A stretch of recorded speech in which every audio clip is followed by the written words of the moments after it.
华视在地新闻继续要来讲，云林的草岭地区，为民国98年开始，李庄仔来推动种杜英这种树啊。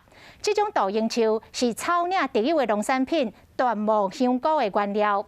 这个高溪乡桂林村的村长呼吁着村民加入着种杜英的行列，除了促进着经济，对当地水土保持嘛有真大的帮助。 一丛搁一丛的杜英是桂林村长黄凤仪这么多年以来的心血。自真早开始，伊就开始伫庄仔头推广种这个有高经济价值的树种，因为这个杜英是草岭特殊农产品的原料。即摆家己种的已经有一甲地，已经真有成果。杜英吼，咱甲厝起这来种，厝一扎一扎，吼，咱的种的香菇，啊，咱的椴木。